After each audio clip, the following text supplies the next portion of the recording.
Todos los seres vivos se reproducen para asegurar la continuidad de su especie.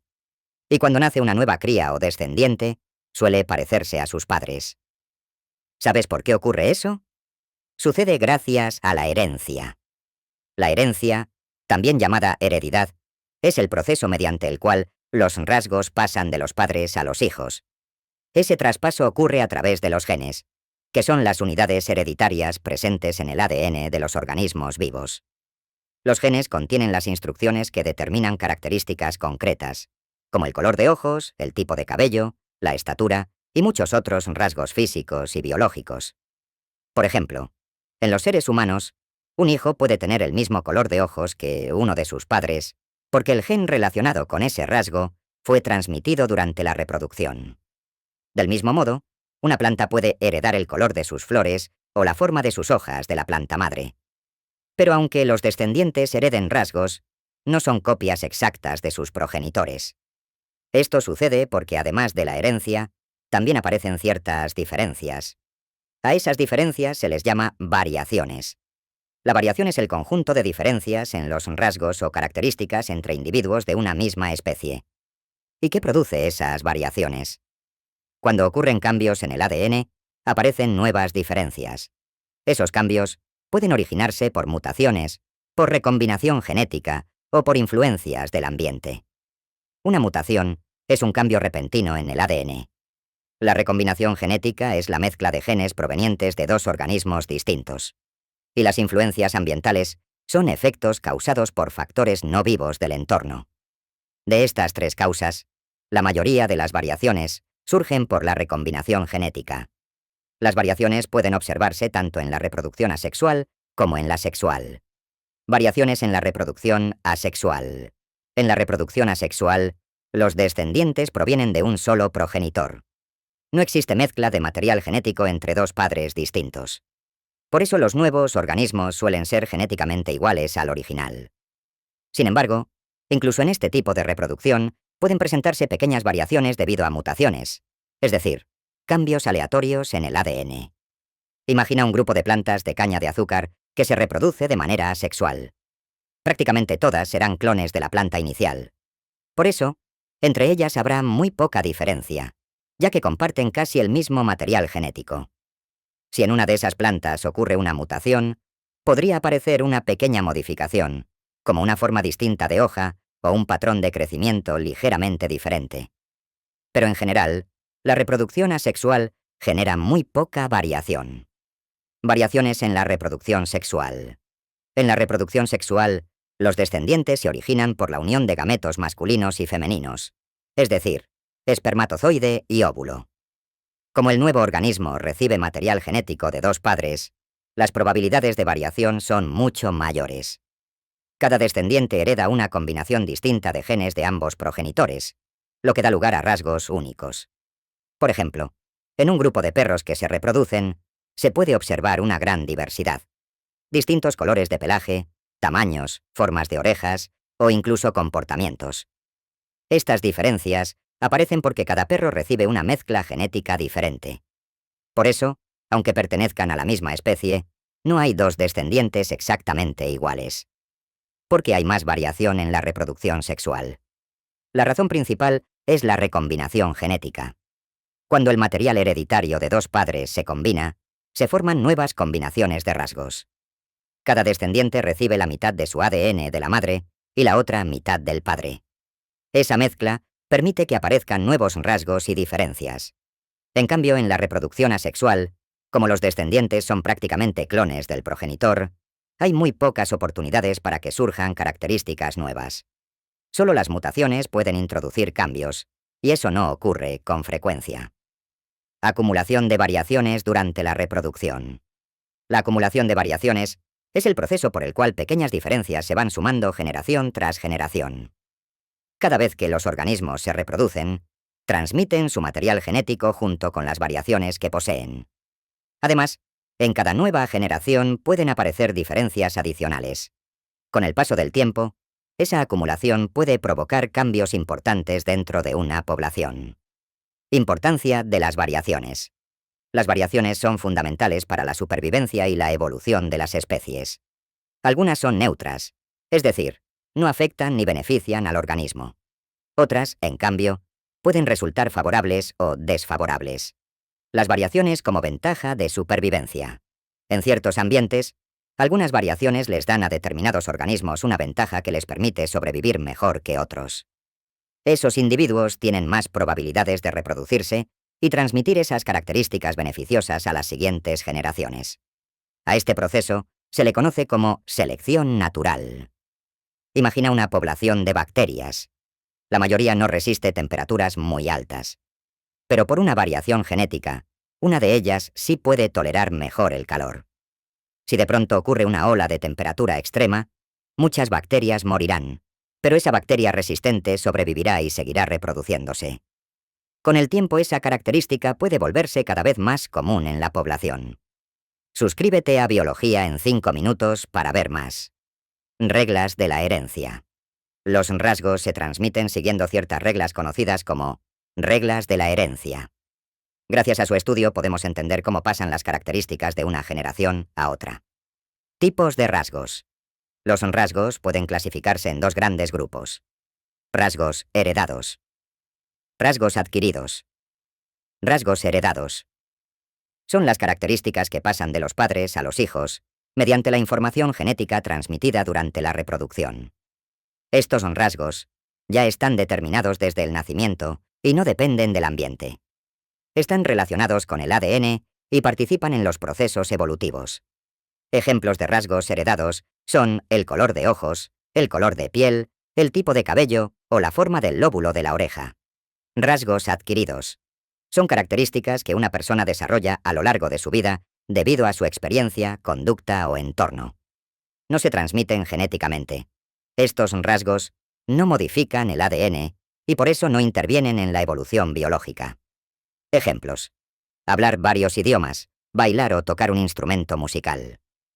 ¿Cómo se heredan los rasgos? La herencia ocurre cuando el material genético pasa de los padres a los hijos. Durante la reproducción, tanto el padre como la madre aportan cantidades iguales de ADN al nuevo organismo. El ADN está formado por segmentos más pequeños llamados genes, que contienen la información de distintos rasgos. ¿Qué es un gen? Un gen es un fragmento de ADN que determina una característica concreta. El ADN del padre contiene genes para rasgos como color de ojos o tipo de lóbulo de la oreja. El ADN de la madre también posee genes para esos mismos rasgos. Eso significa que el hijo recibe 2 genes para cada característica, uno del padre y otro de la madre. Por ejemplo, si el padre tiene ojos marrones y la madre ojos azules, el bebé recibirá genes relacionados con ambos colores. Es decir, para un solo rasgo, como el color de ojos, tendrá 2 versiones del gen. A esas formas alternativas de un mismo gen se les llama alelos. Entonces, ¿de qué color serán los ojos del bebé? En este ejemplo, serán marrones, porque el alelo para ojos marrones es dominante sobre el alelo para ojos azules. Rasgo dominante. Es el rasgo que se expresa cuando al menos uno de los alelos dominantes está presente. Rasgo recesivo.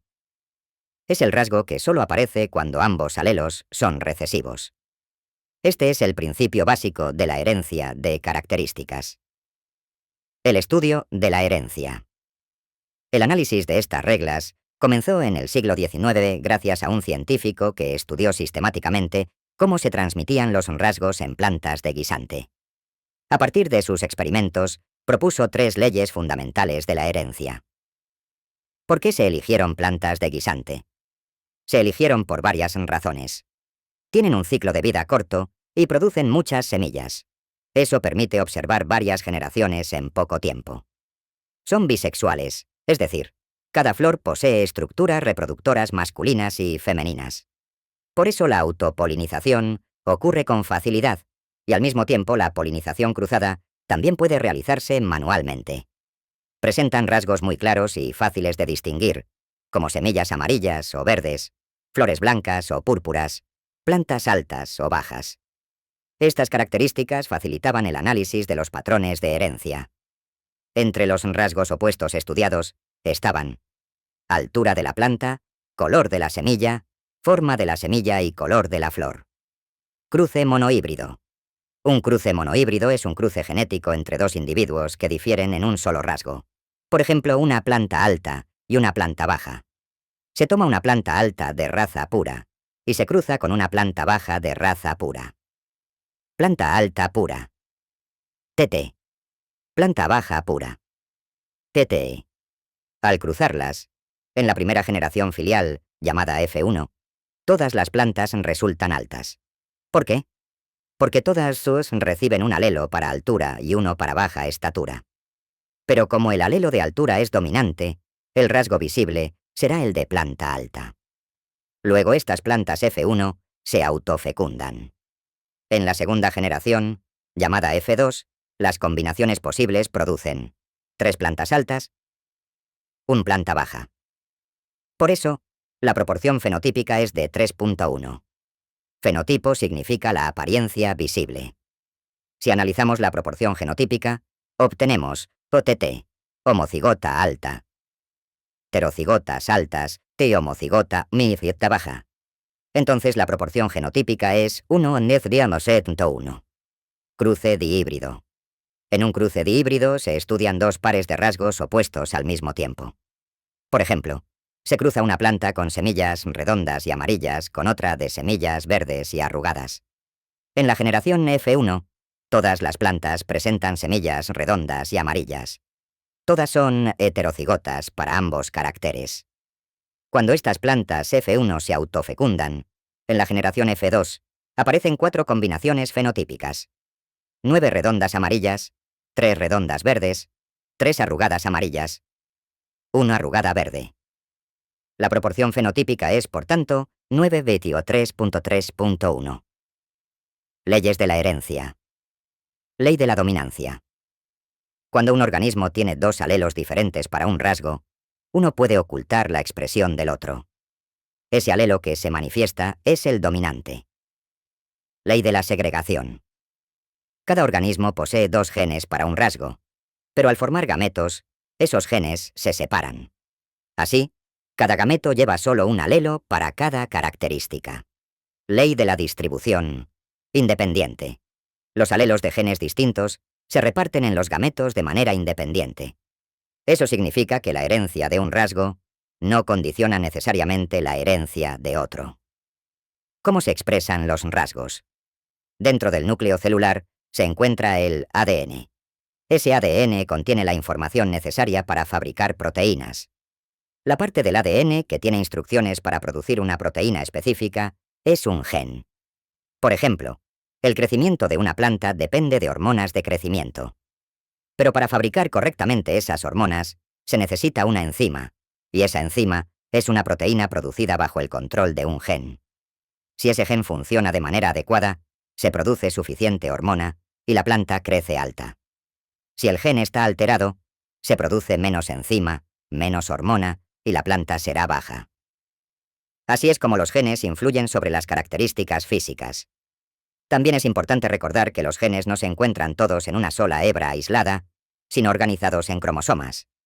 Los cromosomas están en pares, por eso los 2 alelos de un rasgo no suelen estar en el mismo cromosoma. Las células normales poseen 2 juegos de cromosomas, pero los gametos solo tienen uno, por eso se consideran haploides. Cuando 2 gametos se unen, vuelven a formarse los pares de genes para cada característica. Determinación del sexo. ¿Sabes cómo se determina el sexo de un bebé al nacer? En distintas especies ocurre de maneras diferentes. En reptiles como serpientes y cocodrilos, el sexo puede depender de la temperatura ambiental. En algunos caracoles, incluso puede cambiar. En esos casos, no depende directamente de genes sexuales como en humanos. En los seres humanos, en cambio, el sexo sí está determinado genéticamente. Cada célula humana tiene 23 pares de cromosomas. De esos 23 pares, 22 pares son autosomas. Un par corresponde a los cromosomas sexuales. Las mujeres poseen ACE-T. Los hombres poseen XY. Los gametos son haploides. Así que tienen solo 23 cromosomas, 22 autosomas y una cromosoma sexual. En el hombre, algunos espermatozoides llevan X y otros llevan Y. En la mujer, todos los óvulos llevan X. Entonces, si un espermatozoide con Y que fecunda al óvulo, el cigoto será X femenino y el bebé será masculino. Si un espermatozoide con X fecunda al óvulo, el cigoto será incestit y el bebé será femenino. Por eso, en los humanos, el sexo del bebé queda determinado por el cromosoma sexual aportado por el padre. Suscríbete a Biología en 5 minutos para ver más.